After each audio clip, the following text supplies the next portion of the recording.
Afternoon all, Tier 3, welcome to Tier 3, really masses of people online. I'm hoping some people are going to join. Oh, somebody's joined, brilliant, it's brilliant news. Very good, a cup of tea. Who's online? You're going to have to scoot round. Hey, Crofty, you're in. Email everybody, it's just me and you, mate, and someone else, Is that Clara? Oh, they're joining now. The emails are going out now. That's good. And a cup of tea. We're going to talk about difficult conversations. Afternoon, Sam. Nice to have you here. I've got a little cake. Now, I've got a little cake that could split the audience. I have got a mince pie. Is it too early? People are dropping off. Just at the thought of a mince pie, I've lost loads of viewers. It's a bit disturbing. Is it too? Yeah, mince pies. I love a mince pie. I love a mince pie. It's like cream eggs, though. We eat cream eggs all year. I don't see loads of people give me grief about eating mince pies. But I like a mince pie. I saw somewhere that said if they've got like icing on top, they're just like a Bakewell anyway, really, with mincemeat in. So I like a mince pie. Has anybody else bought mince pies? All right, Sarah, that's all right. Nice to see you. That's right. Interesting post today, wasn't it, about Gilbert Sullivan? That was quite interesting. I didn't know that. I put a picture up on my Facebook. I don't know if anybody's remotely interested in this. It's got nothing to do with work. But Richard Doyley Carr doesn't have real mince. No, I'll get to that in a minute. Richard Doyley Carr of Gilbert Sullivan fame has an island by the Thames, and I didn't know that. Bought an island. Should have made that a quiz question. Anyway, I've got a question. It's a nice day today where I am, and it's kind of the weather's going to change. I think the weather's going to change a little bit. So my question today is, because we've had quite a nice year, we had a few heat waves. My question today is, I'm looking for very specific to one decimal point actually, but how hot was the hottest day of the year this year? So how hot, and I'm going in like, degrees, I think, that one that's like 24 degrees today or whatever it is, that one. So how hot has the hottest day of the year been this year in the UK? And I want it to one decimal point because it's quite specific, and I don't want Matt Croft getting it right, really. So and he's not let me down, so that's all right. So that's the question. If you want to know, it's recorded at Heathrow Airport, where I think it's probably a bit of a cheat because it kind of some reflects on that, doesn't it? Anyway, that's my question. All's good. We're going to talk about difficult conversations kind of thing. And 34, what, really? No, it's way hotter than that. So that was my question. So difficult conversations. What I'm going to talk about today is something that's kind of helped me, challenging conversations, all that kind of stuff. Some people have probably heard of it. It's called transaction analysis, and it's the way that people communicate with each other, and sometimes it causes conflict. So this guy called Eric Berne, he wrote a book called I'm Okay, You're Okay, and it's kind of where some of these things have dropped out of, but it's a really useful book. But it suggests that we have three states that we communicate in. We have the state of parent, we have the state of adult, and we have the state of child. Now, you don't have to be a parent to communicate like a parent. We've all kind of had a parental figure in our life, and we probably still do. But kind of think about, what does the parent do for you? How does the parent communicate? Now, the parent has two key roles that they play towards the children. I don't know, just type them in if you think you know, because I know I've got some parents online there. So what kind of roles does the parent play to the child? Let's see what you've got. So parent to child, what kind of roles does the parent play? What have you got for me? Critical parent. See, Gemma Harvey, I think you know this model. But yes, critical parent is very true. You are the rule setter. Yeah, you take control. So you tell them what they can do and what they can't do. A bit like I was just watching the update, where you kind of get all that kind of stuff, don't you, about telling you that now we're going to, because you haven't done what we've told you to do, we're now going to close the pubs and restaurants at 10 o'clock. That's quite a critical parent kind of statement, because it's very rule setting. We have to do that for children. the politicians are doing it, and businesses do it. The most critical parent place I think I ever see, I work in and around a lot of businesses, but the most critical parent thing I ever see, funny enough, is in this environment, in a kitchen. That's where I see the most critical parent at work. And there's signs on cupboard doors, and they say, don't do this. Any food left in the fridge at the weekend will be thrown away. That's real critical parent kind of statements. There's a place for them at work. Like if I don't fill in my timesheet, I get a reminder telling me I have to do it. That sort of thing. That's quite critical. It's quite rules. But we need that. Parents can do it all the time because that's kind of one of their roles. The second one Kylie's put up there for me is nurturing parent. We nurture. We kind of encourage. And we do that at work as well. That's like coaching. Yeah, as a leader, you would nurture, you would encourage, you would go, well done, good job, excellent. That's quite coaching style. I'll do some like presentation skills training. And that's a kind of classic thing where I would very definitely nurture to encourage people to be better. Yes, so nurturing parent. And of course, we need that at work. We need that at work. Now, actually, when you're a child, it's interesting because your parents like nurture. When you're a real baby, my neighbours have just had a baby actually, but they nurture all the time, yeah. And so when the baby's, they try and get the baby to move, and they want the baby to roll over, and they want the baby to crawl, and all that kind of stuff.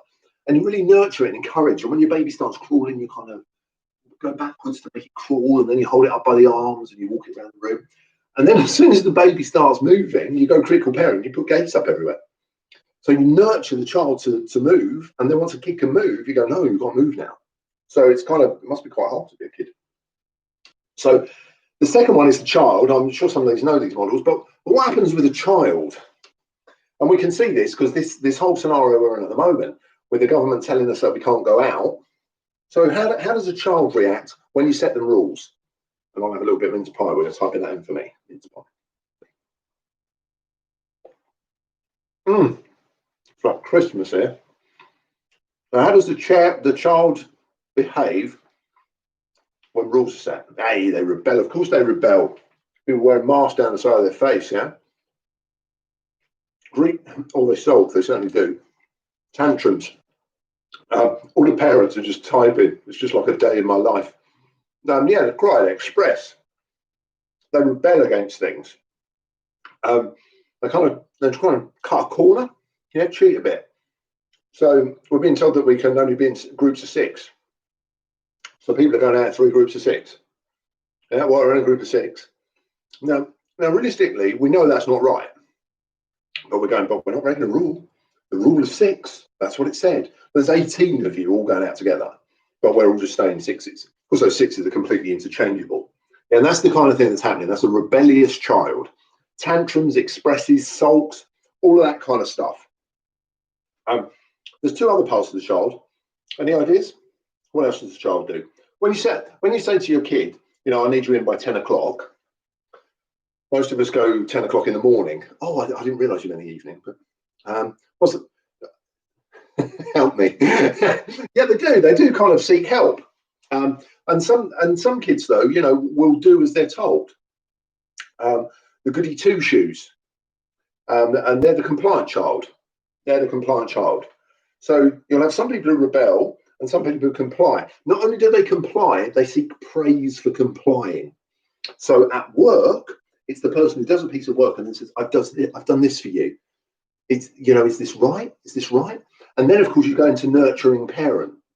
Yeah. So you've got to kind of go into nurturing parent. Go, yes, that's brilliant. Well done. So you have this whole nurturing parent, compliant child.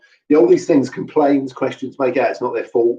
So blame. They're all on that rebellious child side. Now, the child's got 3. The parents have got 2 roles. Child's got 3 roles that it plays. And the last childlike role is the best bit about being a kid. And that's like splashing in the puddles. That's known as the free child. That's the fun. Anybody there who knows me knows I have quite a lot of free child. Like I'll always play, I'll always have a little laugh. I try not to take things too seriously. And that can be great, but it can also be quite irritating, like an irritating little child. Yeah, because I'm always splashing in the puddles and it's like I have to change my socks and then I go out and do it again and all that kind of stuff. That free child, that's just for fun. So that's not about rebelling, that's just doing things for fun. There can be a creative side of it as well. Now, the last one, of course, is the adult, which is the adult state is the rational, realistic, logical side of the human brain. Yeah. So it's correct, it's right, it does what's right. The most adult person I can give you as an example is Spock out of Star Trek, who I'm sure we all know. So I don't want to say he's like completely emotionless, but it's so logical, yeah, so structured. Now, you've got all of these. Now, sometimes, I don't know, I might be with somebody and I might look out my window and I go, oh, no, look at that. Look at that bloke, he's got green hair. Looks, what's a joke? And the person next to me goes, oh, I know it's terrible. That's the youth of today. And that's a critical parent conversation. Absolutely perfect. I'm having a whinge, they're having a whinge back, everything's fine. What I want you to think about just for a moment is think about where a conversation's not quite working, where it's not quite working, where have you had an exchange, personally or professionally, over the last few weeks, conversation that's not gone well, and you can tell that tempers are just starting to raise a little bit. Lock that conversation in your head and say, what point am I at? What's making me say it's not working? Yeah. Think back to what people were saying, and I'll bet, if I was a gambling man, that one, but more likely both of you, were not in the adult state. One or both of you was behaving like an adult, a parent, or like a child. And that is where conflict can occur, that parental child. So the more I tell somebody they're wrong, the more they're going to kind of put up a barrier. So if you feel a conversation is not going well, think, okay, what am I hearing? What am I hearing from myself? What am I hearing from the other person? And rather than challenging a childlike behavior with a parental behavior, try and move them to adult. This is the important bit. You have to acknowledge the state they're in. It's no good saying something like, stop being childish, because that's just a parental statement and that will agitate them more. We can say things like, I understand it's frustrating. Yeah? That's recognizing the frustration of that childlike. However, and then we move it logically. Yeah, so if it's about timesheets, I've given that as an example at work. If I don't complete a timesheet and somebody says, well, you have to complete them. If you don't complete your timesheets, you'll go on the record. If you go on the record 3 times, we will take money off you. I'm going, well, that's not fair. I might not be here. What about if I'm out, working and making money for the business? But now you want to penalise me because that's not fair, not fair. That's the rules. Stick to the rules. If you stick to the rules, you won't get in trouble.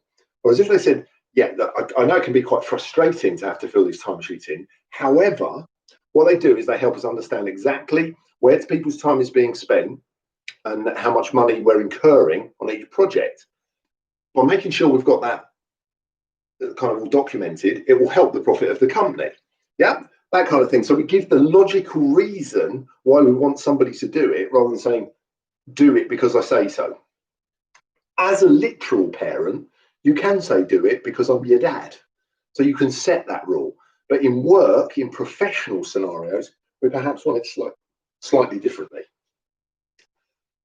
Will it always work? Give you the best chance of success, just to move them to adult. Don't lose sight of the others. Sometimes it's right to be a critical parent. You might be a team leader with a new team member. Nurturing parent would be perfect there. There comes a time when you have to release the rope. Free child, of course, let's have a bit of fun. It's nice. And of course, I can be a rebellious child. I think sometimes we do have to rebel. It's a good way to get things noticed. And sometimes we have to be compliant. I work in a business. I'm paid by somebody. Sometimes I have to do things. I have to be compliant. That is the way I have to do it. Health and safety, you get a lot of stuff like that. Yeah? So it's helped me a lot understand how sometimes my behavior can impact on others, and also how I can react to other behaviors I see. Eric Berne, transactional analysis, really useful tool. Have a little Google. Now, of course, we're back next week. Very exciting. We're back next week. And what I thought to talk about, somebody mentioned this to me, and it was, we're all going through change in business at the moment, I think. I'm not just going to do change, but it's like, what about what can we do with the people? How can we keep motivation high in a very challenging environment? So it's not just about motivating people. I've touched on motivation before, but it's more about how can we motivate people in a challenging environment? And that's what I'm going to do next week. Just a quick 10, 15 minutes, be quite nice.